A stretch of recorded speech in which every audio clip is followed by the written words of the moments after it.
Welcome back to the deep dive where we take your sources and kind of distill all that good stuff, those golden nuggets of knowledge just for you. And today we are diving into a story that, honestly, when I first saw it, I was like, what? A blizzard in the Sahara Desert? Yeah, a blizzard, and we're experiencing it through the words of, well, none other than Aleister Crowley, Oh, yeah. the early 20th century, Right. occultist, in his travel essay, A Blizzard in the Sahara, published in, get this, The Bystander, The Bystander. a London theatrical journal. A theatrical journal. I mean, not exactly where you'd think you'd find a tale of desert survival, right? I mean, it's this blend of the unexpected, that's what drew me to this piece. Crowley, as I'm sure most of you know, he was a complex figure to say the least, known for pushing boundaries geographically, spiritually. And this journey, I mean, this was no exception. He wasn't just crossing the Sahara, he was on a quest. I mean, he even brought along a disciple styled to look like the devil. Oh, wow. It's a story ripe for exploration, that's for sure. Yeah. Before we get into the adventure itself, could you give us a little context about Crowley? I mean, who was he, and why would a London theatrical journal publish his, travel writing?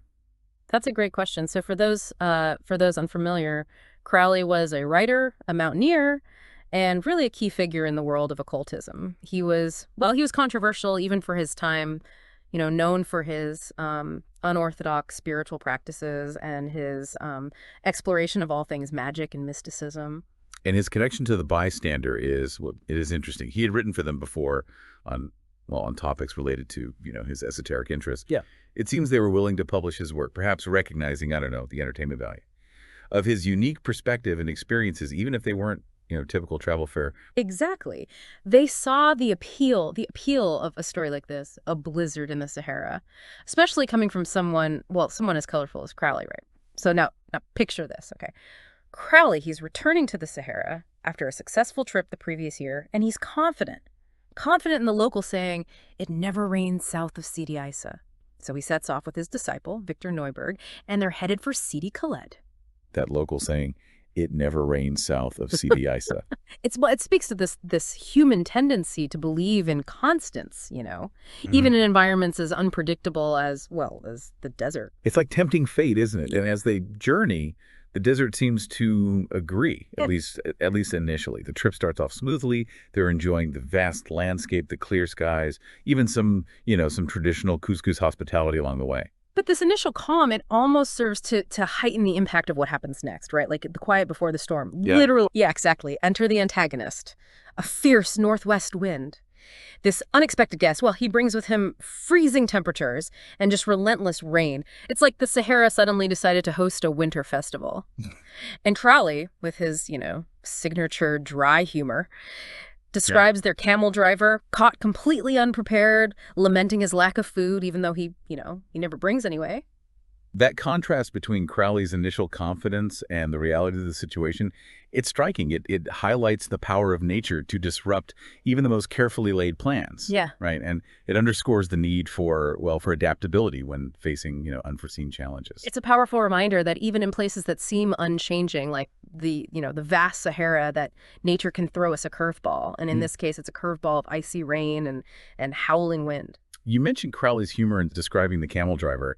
That seems significant. Was he maintaining a sense of humor even as conditions worsen? Absolutely. Even as the journey becomes a fight for survival, Crowley's, wry observations, they provide these glimpses of his personality. Imagine this. Okay, you're trying to find shelter from a blizzard in the Sahara Desert. It's almost a comical image, isn't it? Seeking refuge from a blizzard in a place known for its scorching heat. Exactly. I mean, it flips our expectations completely. The rain is relentless. It's soaking them to the bone. The wind is chilling them to the core.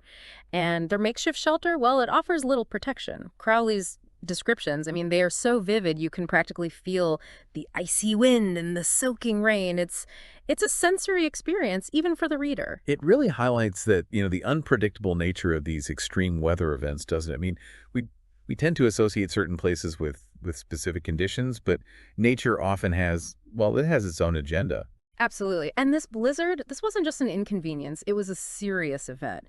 Historical records, they confirm that storms during this period, they caused widespread flooding in Algeria, disrupting travel, even delaying ships at sea.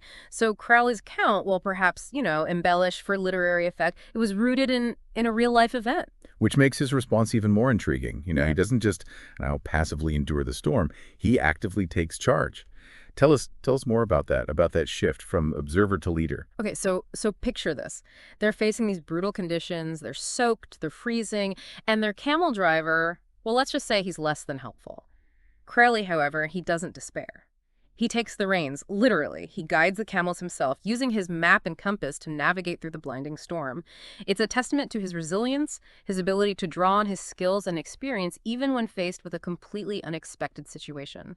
That's a crucial point. That shift from relying on external expectations, like that local saying, to relying on his own internal resources. Yeah. It speaks to the power of adaptability and resourcefulness, wouldn't you say? Absolutely. And eventually, after what must have felt like an eternity, he finds it.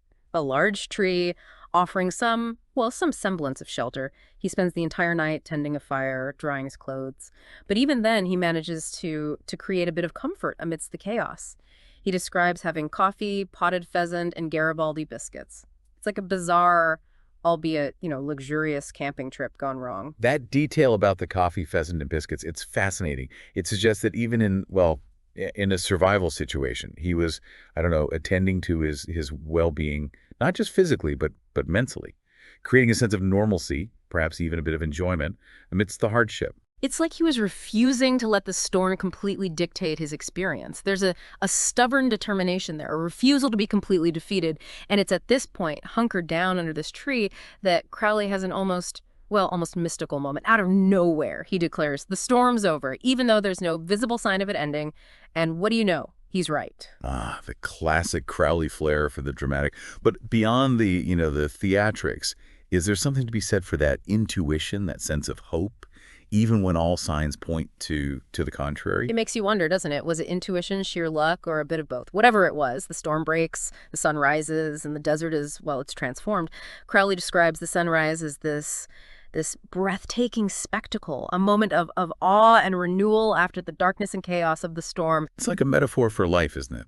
Those periods of struggle, of uncertainty, followed by a sense of clarity and new beginnings. Precisely.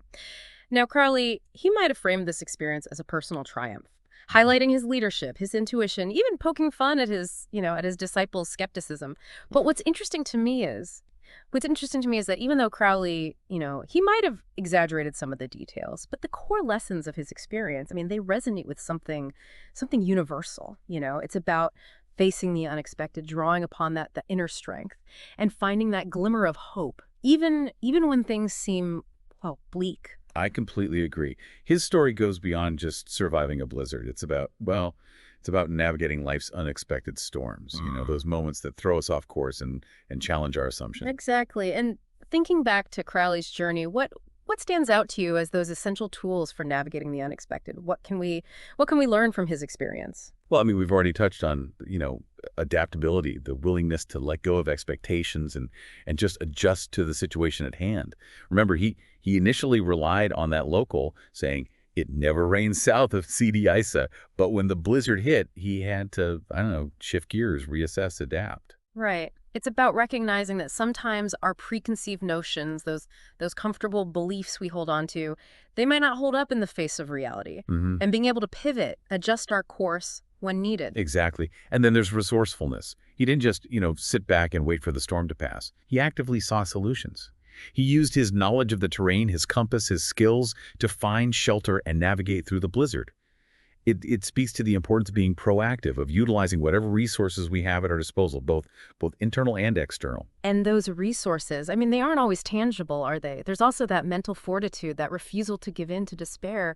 Crowley's humor, his attention to detail, even in those dire circumstances, they point to a certain resilience, a conscious effort to maintain a sense of control and well-being. Absolutely.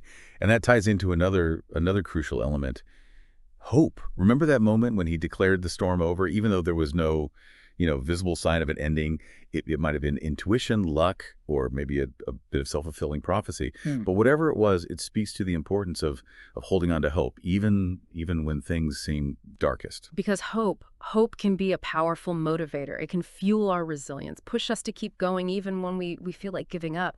It's that belief that things will eventually get better, that the storm will eventually pass. Yeah. And that brings us back to, the bigger picture, the real world consequences of these extreme weather events. We know from historical records that the blizzard Crowley experienced, it wasn't an isolated incident. It was part of a larger pattern of severe storms that caused flooding, disrupted travel, impacted lives.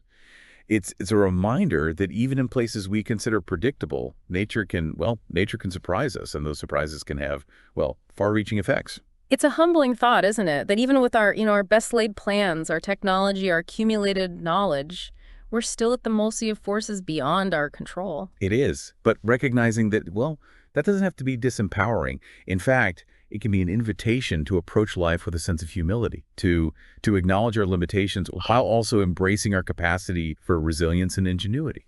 So as we wrap up our deep dive into this unexpected blizzard in the Sahara, what would you say is the key takeaway for our listener? What should they carry with them from this story? I think it boils down to this. Life, like the weather, can be unpredictable. Storms will come, both literal and metaphorical, but Crowley's experience, it reminds us that we have within us the tools to navigate those storms.